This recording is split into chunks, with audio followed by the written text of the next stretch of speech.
Ooga. Ooga. Hello, Idre here, and today I'm going to be doing a bit of a different kind of video. This isn't going to be a music-related video, it's actually going to be a YouTube-related video. Everybody say hi to my dog, Booga. She was on the cover of one of the Act Tragic albums, and is a big inspiration to all the creativity I do. You can get down. So, I have a YouTube channel, and I've had a YouTube channel for about over 10 years now. I mean, I've had a YouTube channel since I was a kid.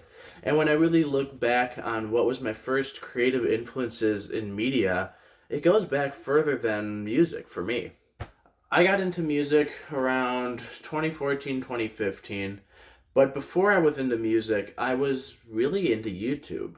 I used to sneak onto my grandparents' computer a lot when I was a child, back when they lived here at the house, and I would go on YouTube. I made myself a YouTube account.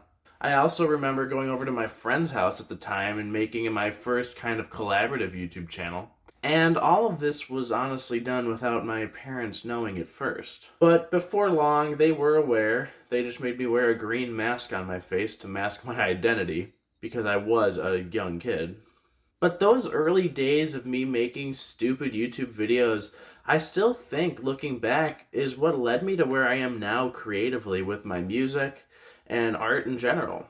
Having such creative freedom on a platform that was much more free and creative back in, let's say, 2012, 2013, 2014, definitely fueled my creative drive that definitely led me to build an interest in other forms of media, such as music, down the line, and eventually have my own music that I make myself. So today I'm going to be talking about the creators that as a young kid and as a young teenager really stuck out to me, as well as different types of YouTube content and other forms of media in that realm that stuck out to me while I was younger, that inspired me to create media for the first time, and I think helped kickstart where I am now with my music. The first person I'm going to talk about is sort of an embarrassing one. Yeah, I am talking about Annoying Orange. Yes, the Talking Orange. When I was a kid, I was, to say the least, obsessed with Annoying Orange. Annoying Orange was, for some reason, the funniest shit to me. But beyond Annoying Orange, I was also really into Danebo, the creator of Annoying Orange. I remember writing Danebo and even getting letters back. I think it was the more vlog style of video on Danebo's channel mixed with the more comedic, very childish-like content on Annoying Orange mixed together was like the perfect formula for a young kid on YouTube. And it was like edgy enough that I thought it was cool, but it was also like safe enough that my parents and my grandparents didn't really care that much that I was into it. Another creator around this time that really did stick out to me quite a bit back in around 2012, 2013, who unfortunately has had quite a downfall on the platform, was Tobuscus. Now, in retrospect, I do think Tobuscus made better and more interesting videos than Danebo or The Annoying Orange did back during that time frame. Videos like the Dramatic Song or his Minecraft parodies or his Assassin's Creed literal trailers were the ones that really did stick out to me, that really proved that this guy knew how to capture an audience and really just grabbed my attention when I was younger. I think the other interesting aspect about Tobuscus was that his musical side to his YouTube channel definitely was an inspiration to me early on, that did help inspire me to make some edit-type music videos for Assassin's Creed and other forms of media that I was into at the time, such as Doctor Who. Tobuscus has unfortunately fallen off, and things just are not looking pretty in the world of Tobuscus's career or his whatever right now. So this is not an endorsement of Tobuscus, but simply just putting it out there that when I was a young kid, early teenager on YouTube, Tobuscus was one of the big-time YouTubers that I was really into. That was one of my first main influences in media. Now, the next two people I'm going to be talking about are a duo, and you might see this one coming if I'm talking about YouTube, but I'm talking about Smosh. Smosh, to this day, is one of my favorite YouTube channels. I mean, that being said, I think Smosh these days is not anywhere near at the level it was 10, 15 years ago, whenever they were at their peak, per se. But Anthony Padilla and Ian Hecox are just a comedic duo that caters to people in my age range and some people a little older than me as well. To me, they are the, Marx Brothers. They are the Laurel and Hardy. They are the comedy duo of the generation of people that grew up on YouTube in the late 2000s and early 2010s. Smosh had quite an offensive way of making their comedy, to be fair, and I do think that some of it might not age as well today to most audiences, but the nostalgia is still there, and they put so much effort into their videos as a duo early on with their sketch comedy and even their food battle series and their gaming channel, and you name it. Smosh was just on top of their game from around 2008 to around 2012, 2013, in my opinion. Videos like Stuck in a Toilet and Stop Copying Me are some of the ones that still stick out to me to this day that I honestly admit before I go to work sometimes I watch to cool me down a little bit. Now, Smosh's history wasn't the greatest since they would sell their channel to Defy Media in the mid-2010s, I believe, and this change would eventually cause the downfall of the channel. Anthony would eventually leave Smosh because of a lack of creative freedom, to say the least, and the company was just sketchy, and eventually the company shut down after Anthony left, leaving Smosh homeless in terms of not having a parent company. Luckily, Good Mythical Morning would end up coming through and saving the day by helping them out a bit. But eventually, Anthony would return to Smosh, and there would be a good amount of sketch comedy clips between Ian and Anthony that would come out, I think, in 2024.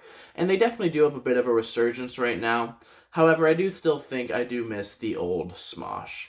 Now, in terms of my creativity, Smosh inspires me the most in the sense that they started their videos when they were merely teenagers. They even started doing content before YouTube was even a thing. They started Smosh.com years before YouTube even took off, and they were one of the first major YouTubers to pioneer on the platform. So when I see them, I see pioneers of modern internet entertainment.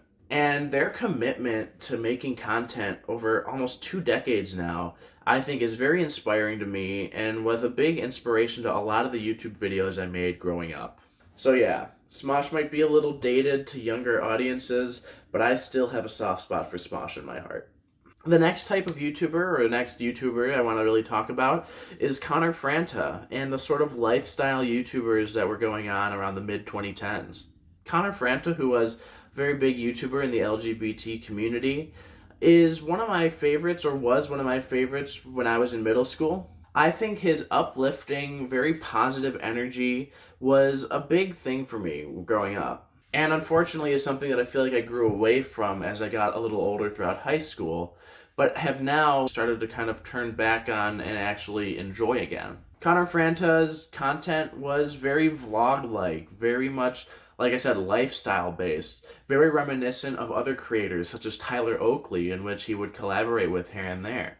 Tyler Oakley, another creator who I think was one of the classics back then. If anything, Conor Franta, Tyler Oakley, these type of YouTube channels really helped enter me into my teenage years with more confidence in myself, which is something that these other YouTubers I can't really say did. They made me feel more comfortable about my identity, whatever that was at the time, and I just felt generally more comfortable in my own skin and much more at ease while watching these videos from these creators.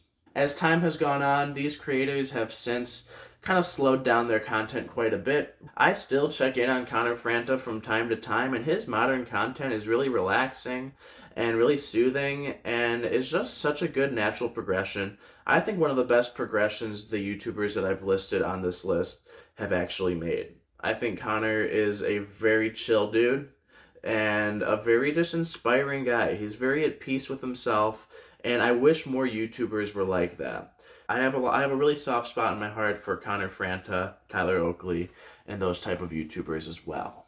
The next guy I'm going to be talking about, I was a little late to the game, to be honest. It's PewDiePie. I started liking PewDiePie quite a few years into his career, honestly. I wasn't an OG PewDiePie fan. It really wasn't high school that I got more into his style of videos.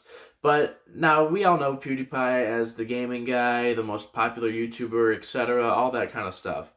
But to me, there was just so much depth to his content as well. Like, yes, he was a bit of an edgelord, he was a bit of a gamer, he was a bit of a commentator, he was all the above, really. But more so, I saw through a lot of that, and when I was in high school, I just felt like he was such a genuine personality that I just couldn't get enough of his content.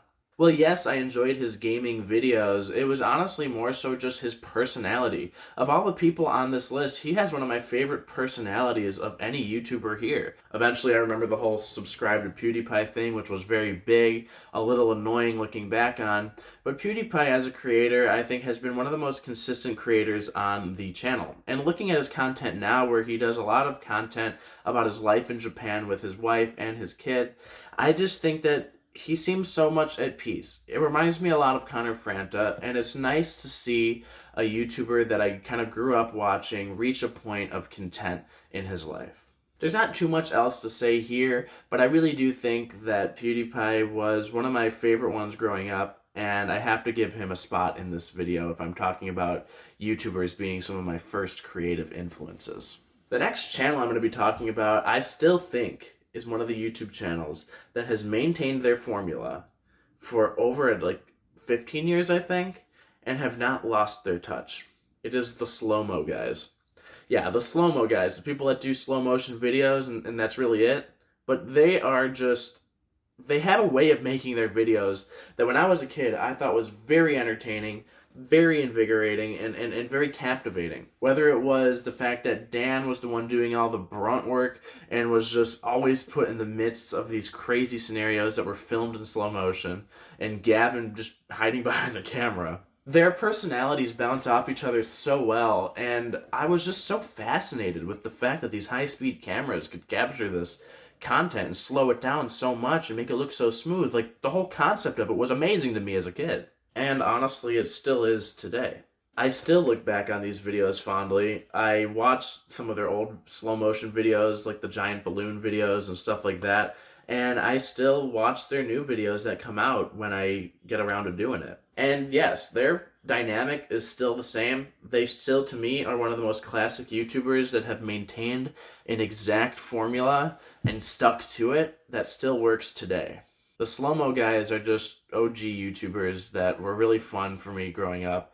They didn't really inspire me too much in terms of my overall type of content, but were generally the type of content that I would watch when I was like a young teenager. Now, the next two topics I'm going to be talking about are not really YouTube channels, but general concepts and type of videos that I would watch. And I guess this is sort of more of a game series than anything, but Assassin's Creed.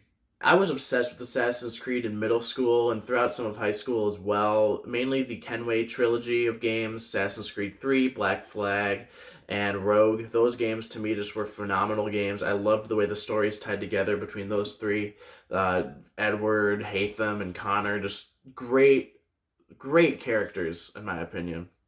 And also my creative muse for a long time in like the mid-2010s.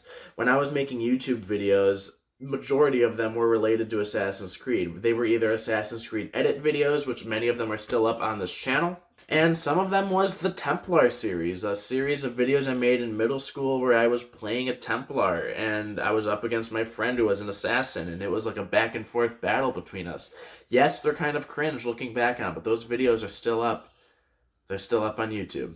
And eventually, as I got a little older, my liking of video games did decrease a little bit. I haven't really played as many video games lately, but if there's one series I do hold dear to my heart, it really is Assassin's Creed. I've played Unity recently, and I do plan on playing Syndicate. I think that overall, it's just a solid game franchise with a really good storyline that really inspired me as a young person. I think it inspired me a lot too because in school, history was one of my best subjects. Having a game where you kind of make history by playing as an assassin, going after these historical figures, it really stuck out to me when I was younger. And I watched a lot of YouTube videos, a lot of YouTube channels surrounding Assassin's Creed as well, which is why they're included on this list. But yeah, that was a big influence for me growing up. Assassin's Creed was tremendously influential for me.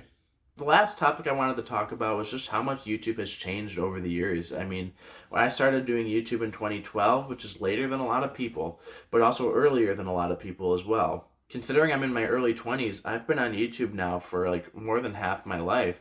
And it's just crazy to me to see how much the site has changed, evolved, some for the good, some for the bad. I think YouTube has undoubtedly become more corporate, and the layout has gotten way more homogenized and just less interesting to me as time has gone on. I remember the early, older YouTube layouts being much more interactive, much more creative. There being many more features that were fun to kind of, toy around with, whether that be the annotations or the video responses.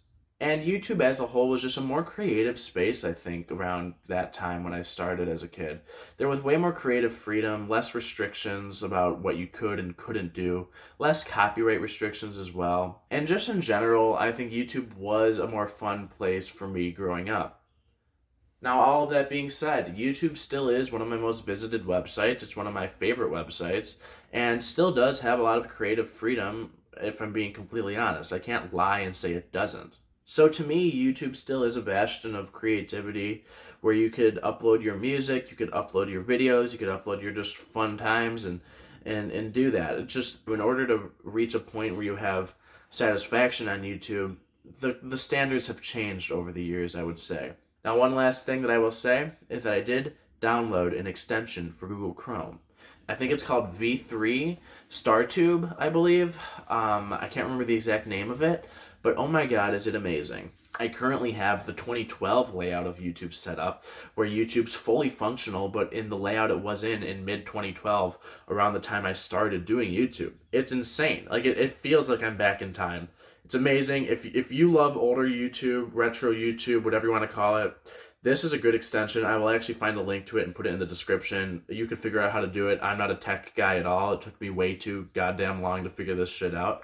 But anyway, that's it for today. I know it's a different kind of video. I have a new single coming out in a few days. Only a Few Weeks Ago is the name of it. And my album will be coming out around a week after that. So thank you, and goodbye.